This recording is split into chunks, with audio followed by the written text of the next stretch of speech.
The parents of a 3-year-old boy allege alarm fatigue led to a sequence of events that left their child with permanent brain damage. They're suing Omaha's Children's Hospital and Medical Center, alleging malpractice. Now, the hospital is adamant it's challenging the lawsuit and tells us the family's claims are without merit. The details of the allegations tonight from KETV News Watch 7 investigator Michelle Bandur.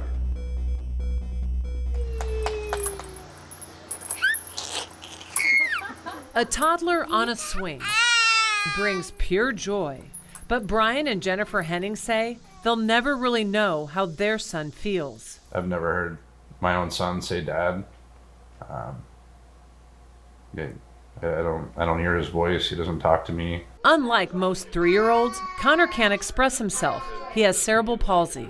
Connor, great. We have a connection with Connor, but I don't think it's the same as, what we would have had if Connor wasn't impacted by this. Impacted, they say, by an alleged incident at Omaha's Children's Hospital and Medical Center on October 27, 2016, and detailed in a lawsuit filed in Douglas County District Court.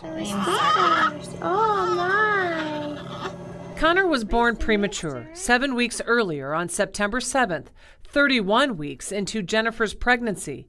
He spent his first 34 days in the NICU at Bergen Mercy Hospital. We took him home. We had 11 days of him. Happy, pretty healthy. As a preemie, Connor was at risk of apnea, a condition that interrupts breathing. In their lawsuit, the Hennings say he had overcome that and met hospital discharge criteria. But on October 24th, the couple says Connor developed problems at home. The Hennings called paramedics, who took the boy to Omaha's Children's Hospital and Medical Center. 3 days later, Jennifer says Connor seemed to be getting better. She says she took this video of him in the hospital. The morning of the 27th, the doctor came in and said he was going to get discharged, and I was like, yes. But in their lawsuit, the Hennings say early that afternoon, medical alarms started sounding in Connor's hospital room. I kind of looked down at Connor and thought, okay, you're not acting right. The alarms were respiratory monitors. Jennifer says she called for help, but in the family's lawsuit alleges that hospital personnel failed to respond promptly. Henning said she paged her father, an anesthetic nurse at another hospital.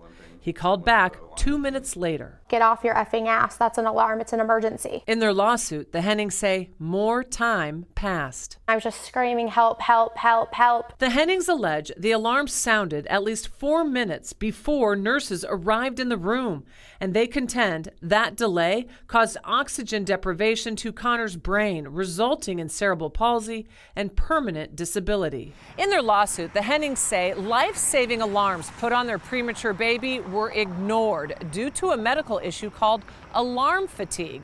According to the National Library of Medicine, healthcare workers experience sensory overload to alarms because many of them are false. They become desensitized and miss alarms. The American Association of Critical Care Nurses say clinicians can experience sensory overload from a bevy of sounds, some of which do not signal an emergency. The result, in some cases, a delayed response to an alarm. Alarm fatigue.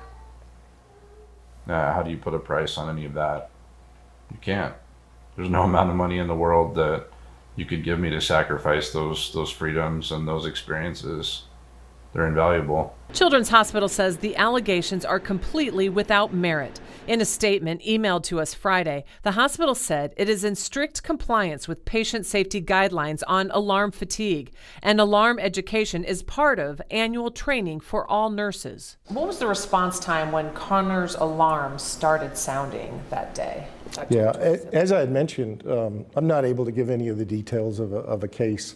Our priorities are around safety and the provision of high quality care, and our team's great. Dr. Chris Maloney is Children's Chief Medical Officer. He took the job nearly 1 year after Connor's hospitalization. Alarm fatigue is a real phenomenon. Due to the lawsuit, Maloney says he cannot comment on the specifics of the Hennings case, but he did tell us how the hospital educates personnel on strategies to avoid alarm fatigue. Those are strategies that our educators continue to provide to all of our staff to minimize the amount of alarms that are going off and only have alarms set to know that when they go off, we need to respond to them. In a statement to KETV Newswatch 7, a hospital spokesperson said Connor's case has been carefully reviewed internally and externally by the Joint Commission, an independent nonprofit organization which accredits healthcare organizations across the U.S.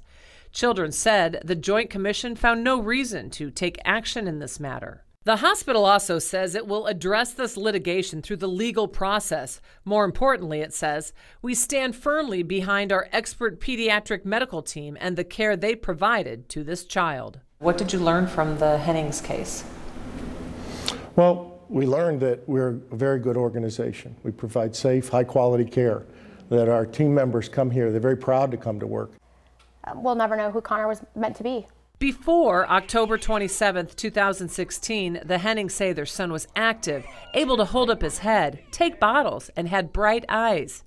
Now, 3 years later, they say it's apparent Connor will need constant care for a permanent brain injury. He's always going to depend on us for the rest of his life because of an injury that was 100% preventable. The Hennings are seeking a judgment to cover the expenses of Connor's present and future medical care costs, as well as unspecified damages. They say they've been deprived of a normal parent-child relationship. Children's Hospital insists the allegations are false, and it's prepared to defend itself if this case goes to trial. For KETV Newswatch 7 Investigates, I'm Michelle Bandur.